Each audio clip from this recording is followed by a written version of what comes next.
சற்று முன் கிடைக்கப்பெற்ற மிக முக்கியமான செய்தி ஒன்று வெளியாகி உள்ளது. உதயநிதி ஸ்டாலின் அவர்களது அமைச்சர் பதவி பறிபோவது உறுதிதான். கிட்டத்தட்ட சட்டசபை தேர்தல் நடைபெறுவதற்கு 9 மாதங்கள் இருக்கக்கூடிய நிலையில் திராவிட முன்னேற்ற கழகத்தின் ஆட்சியில் சொன்ன வாக்குறுதியை முழுமையாக நிறைவேற்றவில்லை.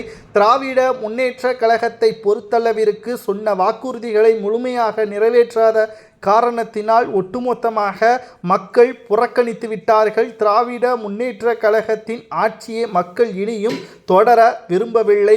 2026 சட்டமன்ற தேர்தலை பொறுத்தளவிற்கு உதயநிதி ஸ்டாலின் அவர்கள் மீண்டும் சேப்பாக்கம் தொகுதியில் போட்டியிட மாட்டார். ஏனென்றால் அந்த பகுதியில் உள்ள இளைஞர்களுக்கு செய்த துரோகம். மாமன்னன் திரைப்படத்தில் நடித்து கொண்டிருந்த பொழுது விளையாட்டுத்துறை அமைச்சராக பொறுப்பில் இருந்தார். அப்பொழுது அப்பகுதியில் உள்ள மாணவர்களது விளையாட்டு திறனை மேம்படுத்துவதற்கு வெளி மாநிலத்திற்கு செல்லக்கூடிய ஒரு வாய்ப்பு வந்தது. அப்பொழுது விளையாட்டுத்துறை அமைச்சரின் கையெழுத்து வேண்டும் என்ற நிபந்தனை இருந்தது. ஆனால் மாமன்னன் திரைப்படத்தின் பட ஷூட்டிங்கிற்கு சென்றதன் காரணமாகவும் ப்ரமோஷனுக்கு சென்றதன் காரணமாகவும் அந்த இளைஞர்களது எதிர்காலம் கிட்டத்தட்ட 3 ஆண்டுகள் கேள்விக்குறியாகிவிட்டது. அப்பகுதியில் உள்ள மக்களும் சேப்பாக்க தொகுதியில் உள்ள ஒட்டுமொத்த மக்களும் இதை வன்மையாக கண்டித்து போராட்டத்தை நடத்துவதற்கு காவல்துறையினர் அனுமதியை கேட்டனர். ஆளும் கட்சிக்கு எதிராக இவ்வாறான போராட்டத்தை நடத்துவதற்கு அனுமதி கிடையாது.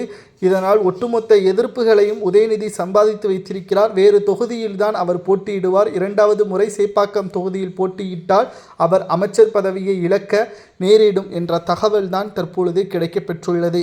2வதாக திமுகவின் மூத்த அமைச்சர்களும் மீண்டும் 2வது முறை போட்டியிட்டால் திமுக கணிசமான இடங்களில் தோல்வியே தழுவும். ஏனென்றால் மக்களும் இளைஞர்களும் மாற்றத்தை எதிர்பார்க்க ஆரம்பித்து விட்டார்கள். விஜயகாந்த் அவர்களது மறைவிற்கு பிறகு தமிழகத்தில் புதியவர்கள் யாராவது வந்தால் அவர்களுக்கு ஒரு வாய்ப்பு வழங்குவோம், அவர்களது செயல்முறைகளை பார்த்து வாய்ப்பு வழங்குவோம் என்ற நம்பிக்கை வந்துவிட்டது. விஜய் அவர்களை பொறுத்தளவிற்கு ஒட்டுமொத்த ஆதரவுகளையும் தற்பொழுது கைக்குள் வைத்திருக்கிறார்.